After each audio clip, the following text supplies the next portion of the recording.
Hey, this is Jonathon. Say hello to Kelly Nash. Good morning. Good morning, and welcome to tomorrow's show today. Today's hump day. Tomorrow, Thursday already. This week is flying by. Is tomorrow, or is today, history in the making? Because, as you can see from behind the scenes, Jonathon Rush has brought in cameras. Yeah, we're waiting on one more AI upgrade, and tomorrow we'll begin our 2-camera shot. So this is the final time that Tumbleweed will do his camera shifting. Slow pan again from me to over Yeah, here. that's goodness gracious. Yeah, see how unprofessional that is? We have to do a better job of this. Yeah, get a good shot of the back of those 2 monitors right there, Weed. All right, yeah, this we're working on that. This way you won't have to put up with that anymore. We No, have the absolutely. 2-camera shot. Look at who's at the door right now. Oh yeah, go stick it over. Yes, who's that? I'm getting the camera for the door, by the way. Come on in, say hello. We have a celebrity guest who's joining the show right now. Hello, you, JT. Jonathan. How are you? How's it going? We're doing wonderful. I'm doing great. You didn't know you were walking in on the show, did you? Oh man, this is great. I appreciate it. This is the greatest show on earth. On Earth. On earth. There you have it. The only thing that would make it better is if this show took place live from Rancho Cucamonga. And our That's guest so was inside. Mr. Nagoose, Who did he remind me of again? The Danny Thomas character? Uncle Tanous. That's right. Uncle Tanous. I missed that. I'm so sorry. Maybe that's available on YouTube. I gotta go look that up. So, hey, this will be great. We can get JT's thoughts on this. We're talking about some of the things that we're going to discuss tomorrow when we do our podcast called Tomorrow's Show Today. This way, Morning Rush regulars will be thinking about it. You want to chime in, it's 978-9267. We'll do that tomorrow morning when you call and be a part of some of the conversations. And Kelly was telling me about Americans. This is a bad sign for America. We don't trust anybody. No one. And I'm talking about your family doctor. 50% of Americans don't even trust their family doctor. And that's the number one most trusted individual, is your personal doctor. Only 50% of Americans trust their doctor to tell them the truth. And it drops quickly after that. If we go down to the least trusted amongst us, the least trusted people or institutions in America are at number 4 would be the news. 8% of Americans trust the news now. The government is at 7%, Wall Street's at 5%, and the least trusted institution is Hollywood at 4%. And I believe about 4% of Americans live in Hollywood. So basically, they just trust themselves, and no one else on the planet No one else trusts. outside of Hollywood. Do you trust your family doctor, JT? I don't trust any of these See? numbers. Oh, you don't trust us? We're No, I the news! don't trust you guys. I trust my doctor. I trust the Catholic Church. There you go. I trust Wall Street. It's done very well by me. I trust my banks. I trust my government. In God I trust. In God What else can I say? Oh, we're definitely getting this guy on the show with us tomorrow morning just to cover that one. Now it's classic. Now, the question is, we're thinking about like 50% of Americans trust their doctor. That's a sad state of affairs. Sure. Maybe you take those categories and prioritize it for us. Who do you least trust?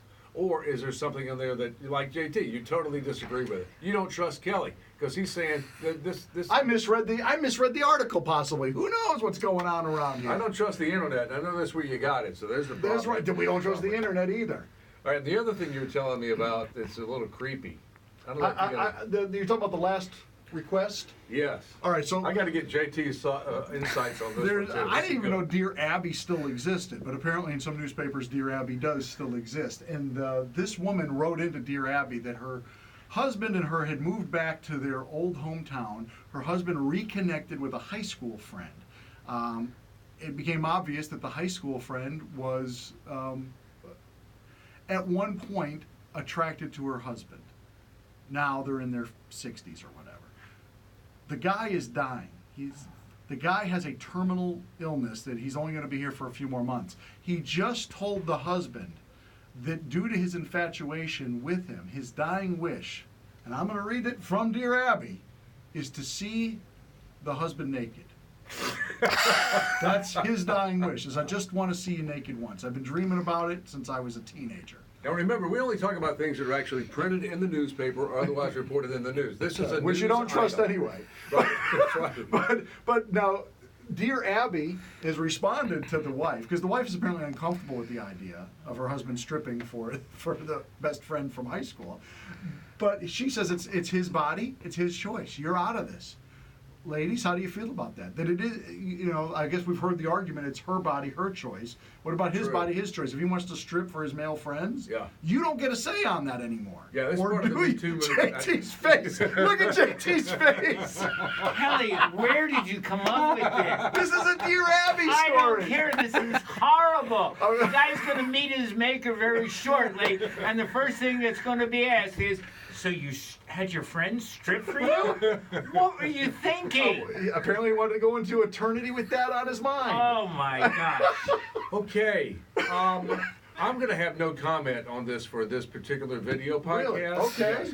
I'm going to wait till tomorrow. I need to process more information. I'm picturing myself asking Sally, look, my friend over here is dying. He wants me to do a little striptease for There's him. no way you would ever do that. I don't care how good of a friend he was, you would never do that. No, and if he accidentally walked in with me on the shower, I'd beat the hell out of him with the back scrapper thing. Today was you just got your last wish. Now off you go. All right, the final story I had for tomorrow is Alicia Silverstone, the famous actress. About 7-8 years ago, she made headlines by feeding her baby like a mama bird. She was spitting the food into the baby's mouth and said that that's the healthiest way to feed your child.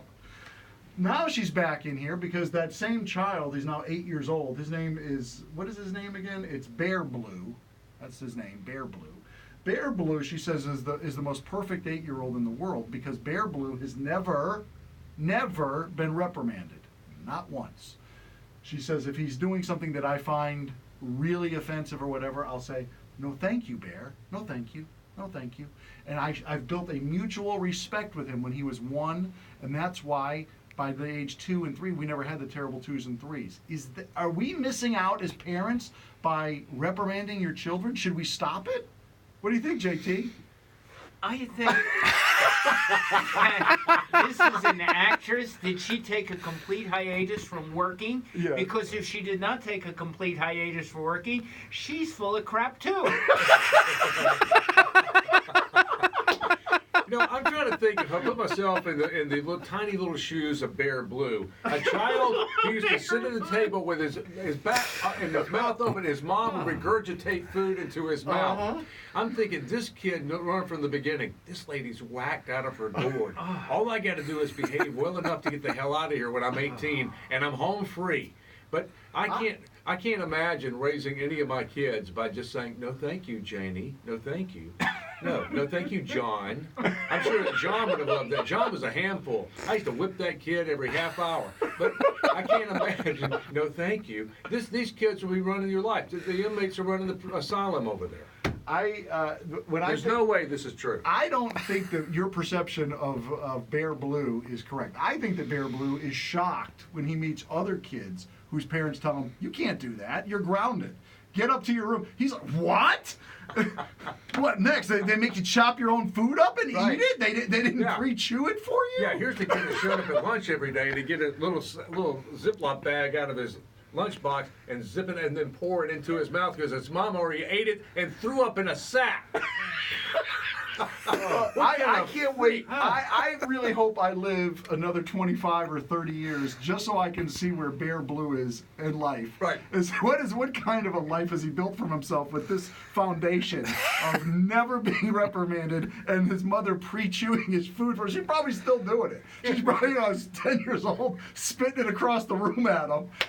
This kid is going to do amazing things. I can't wait to see it. JT's face again. I just want to know, this is such a fun show. Can I put a commercial on every 15 minutes? Because all of Columbia's got to be listening to this.